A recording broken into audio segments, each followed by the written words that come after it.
Laudetur Jesus Christus, Semper Laudetur.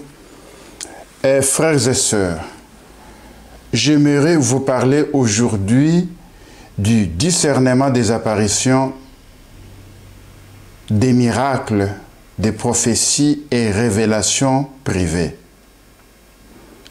Eu égard aux divers avis sur les présumés miracles, apparitions, révélations, je jugeais bon de vous présenter aujourd'hui les normes procédurales pour le discernement des apparitions ou révélations présumées publiées par la Congrégation de la foi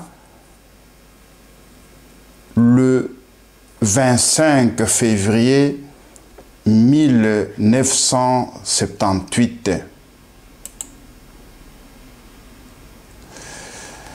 Dans un premier temps, ces documents ont été diffusés auprès des ordinaires du lieu et c'est seulement en décembre 2011 qu'il a été rendu public.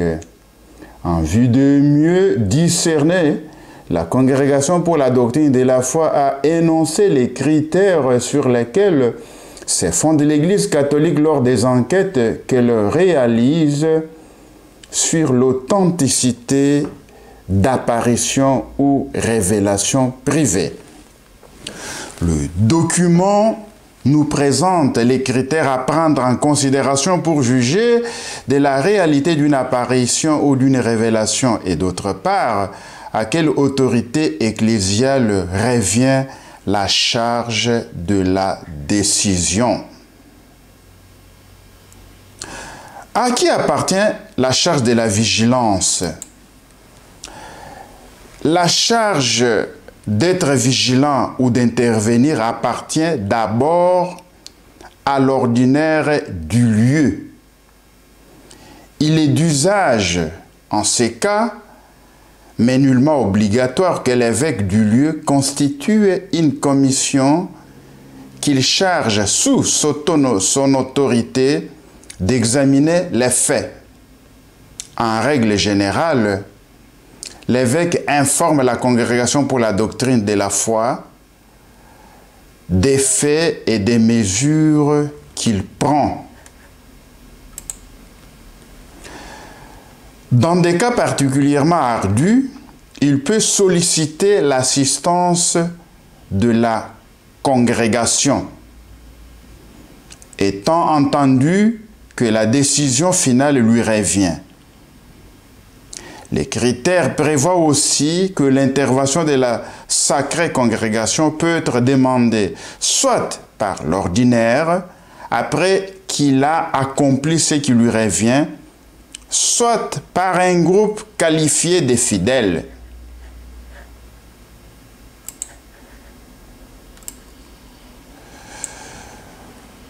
En ces cas, on évitera que le recours à la congrégation pour la doctrine de la foi soit motivé par des raisons suspectes, comme par exemple la volonté de forcer l'ordinaire à modifier ses décisions légitimes ou d'appuyer un groupe sectaire, etc. Les critères de discernement des apparitions et révélations présumées sont des critères positifs et des critères négatifs. Voici les critères positifs.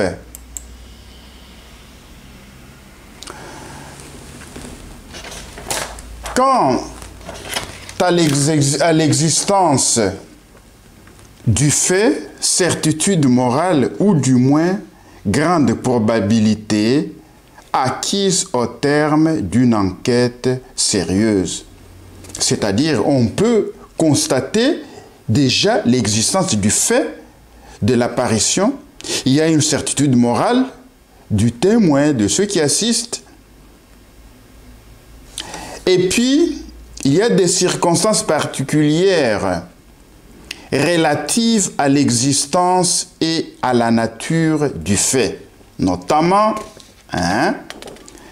les qualités personnelles du sujet ou des sujets. Ici, on peut citer son équilibre psychique. Est-ce qu'il est équilibré, oui ou non? Son honnêteté et rectitude de la vie morale. En tout cas, s'il n'a pas une rectitude morale, directement, on rejette ses apparitions ou ses prophéties ou ses miracles. Il y a aussi la sincérité et la docilité habituelle envers l'autorité ecclésiastique. Est-ce que la personne est sincère et docile et honnête? Parce que quelqu'un peut inventer des apparitions et être en train de mentir. Si on découvre le mensonge, en tout cas, c'est à déclasser. Il y a également l'aptitude à revenir au régime normal d'une vie de foi. C'est-à-dire la personne qui a ces apparitions revient à la vie de foi normale. Alors, 2. Quant à la révélation, donc, elle doit respecter la doctrine théologique et spirituelle vraie et exempte d'erreurs. Si on constate cela, que la révélation respecte la doctrine théologique, donc elle n'enseigne pas, elle ne révèle pas des fausses vérités théologiques, des fausses vérités spirituelles. Donc il n'y a pas d'erreur. Il ne doit pas y avoir même une seule erreur. 3. Il doit y avoir la saine dévotion et des fruits spirituels abondants et constants auprès du voyant, du bénéficiaire du miracle. Par exemple, l'esprit d'oraison, et les conversions, les témoignages de charité, etc. Donc, il doit y avoir des fruits spirituels abondants et constants que l'on constate. C'est pourquoi, avec le temps, on peut juger si une apparition est vraie ou fausse.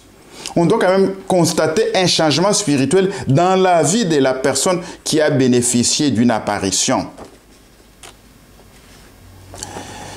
Et à présent, voyons les critères négatifs.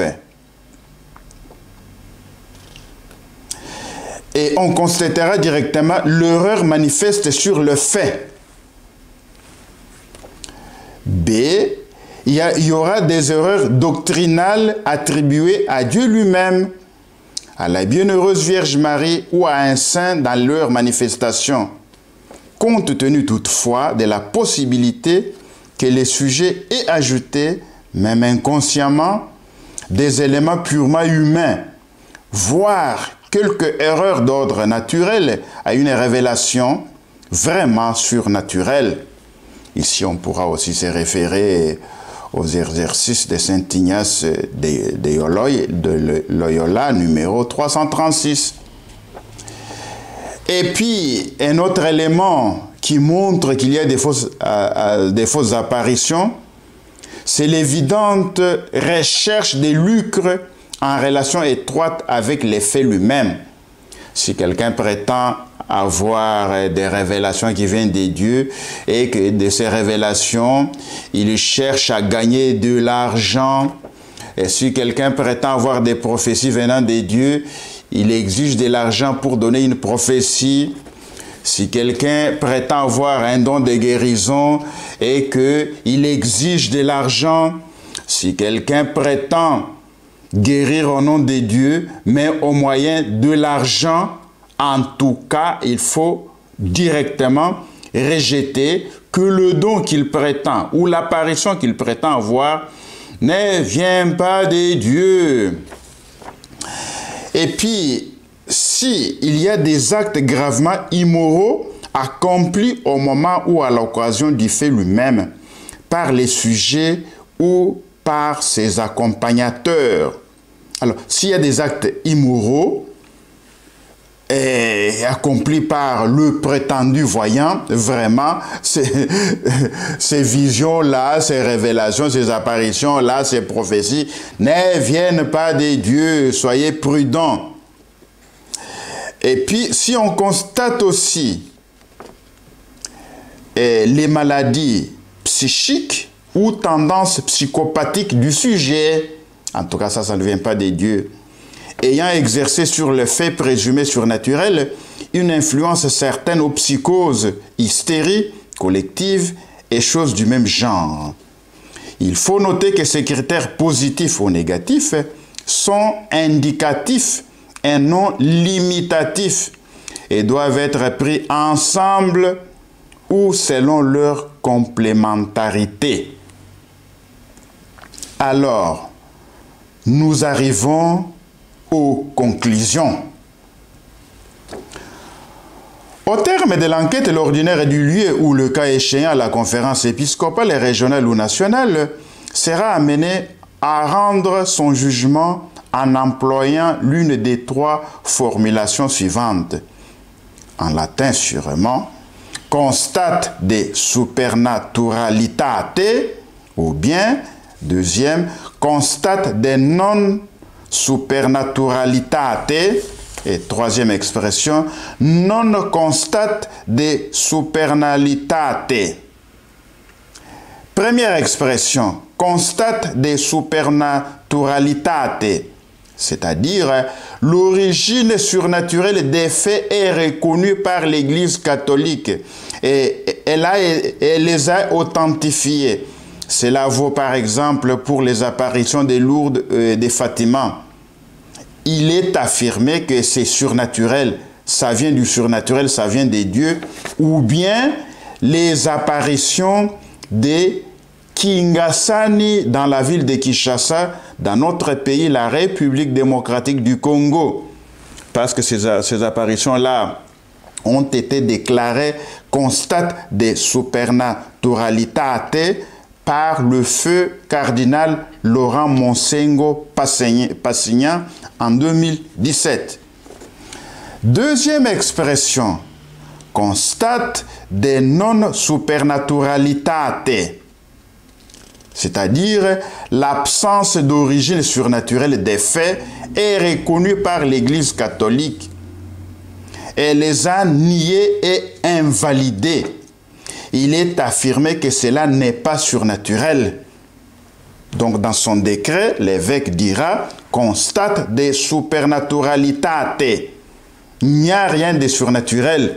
Et à cette occasion, les chrétiens sont déconseillés de fréquenter le prétendu voyant.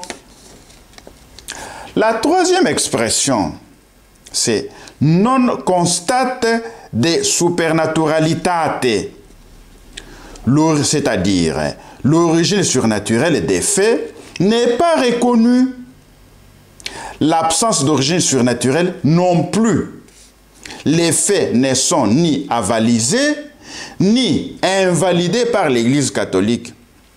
Dans le premier cas, les faits sont avalisés, constat de supernaturalitate. Dans la deuxième expression, les faits sont invalidés, constate de non supernaturalitate.